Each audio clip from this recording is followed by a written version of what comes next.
Well, let's begin with U.S.-Russia relations. The U.S. anti-missile defense system has been a sticking point between the two countries for a long time now. But we just heard today some very strong words from Russian President Dmitry Medvedev aimed at the U.S. Now, we'll talk about them in a second, but let me play what the Russian president warned could happen if the U.S. continues to move forward with missile defense plans along Russia's border. Russia will deploy contemporary strike systems in the west and south in order to prevent fire damage from U.S. missile systems deployed in Europe.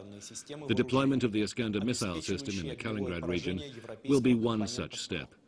If the situation develops in an unfavorable way, Russia will reserve the right to cease further steps in the area of disarmament and arms control. Moreover, given the inextricable link between strategic, offensive and defensive weapons, reasons could emerge for Russia's withdrawal from the Strategic Arms Reduction Treaty.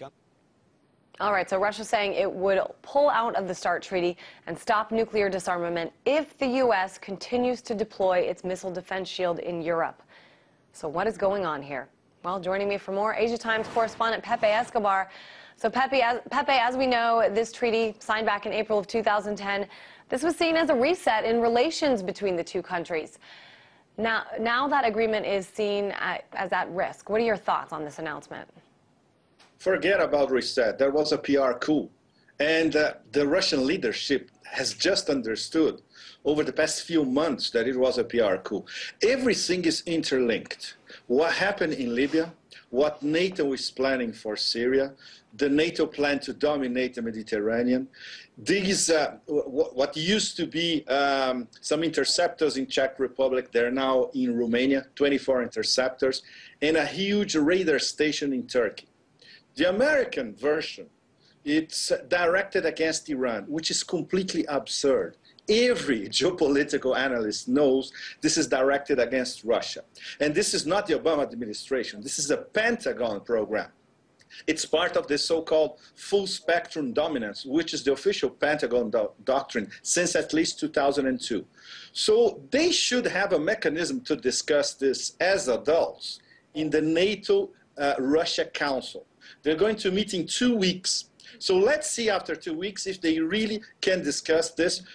Because the Russians are correct. They know this is against Russian territory. It would be the same as Russia installing a missile defense system in Cuba all over again. Bay of Pigs all over again. You know, it doesn't make sense at all. One of the biggest criticisms coming out of Russia and some other countries is the fact that, you know, the U.S. already has missile shields in many other countries. Afghanistan, Israel has plenty as well. So why does the U.S. need to have this missile shield in Europe, and particularly along Russia's border? I think that seems to be one of the biggest criticisms.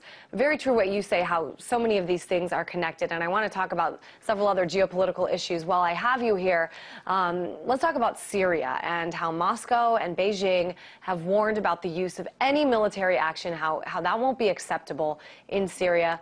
What do you think, Pepe, is the main interest in Western countries on Syrians' human rights, and why Moscow and China, why are they opposing these actions?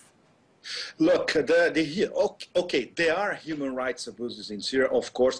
It is a very dreadful police state. That's not in question. What's in question are the methods employed by the Europeans and the Americans to bring down the Assad government. It's Libya 2.0. It's the same thing.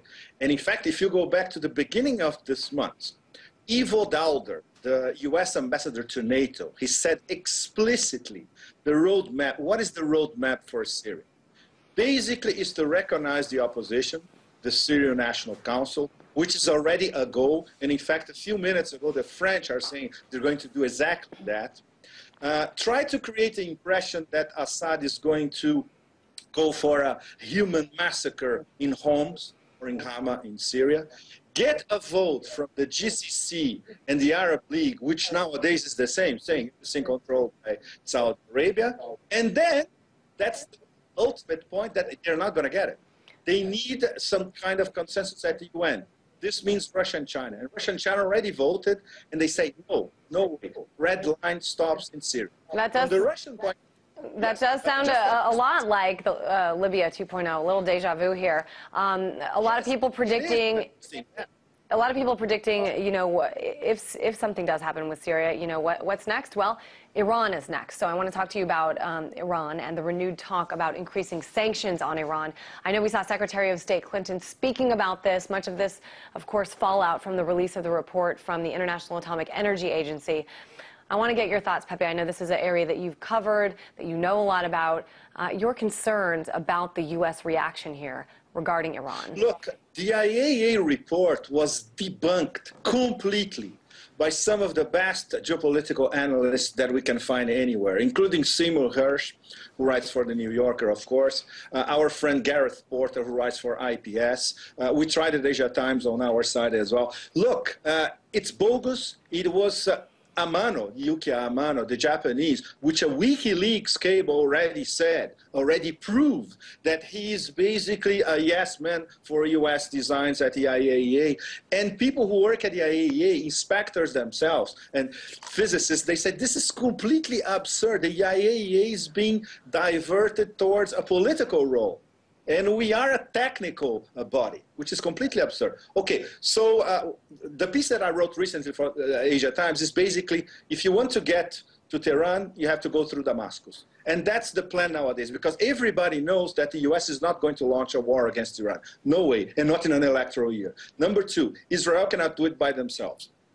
And the Obama administration is against it. And most people at the Pentagon are against it as well. So the only way would be, okay, let's try Damascus first, destabilize the regime, which destabilizes Hezbollah as well, which destabilizes the Tehran-Damascus axis. And then we think about Iran probably after the presidential elections. And if you watch the foreign policy debate of the Republicans yesterday, and you saw all those 8 wackos saying what they're going to do, the first thing they're going to do is war against Iran at the beginning of 2012. Everyone except Ron Paul says that. Let's get the facts straight. And I think John Huntsman seems to be a little wary of that as well. Yes. We got our own Foreign Policy 101 with you right here on RT. Asia Times correspondent Pepe Escobar. Thank you.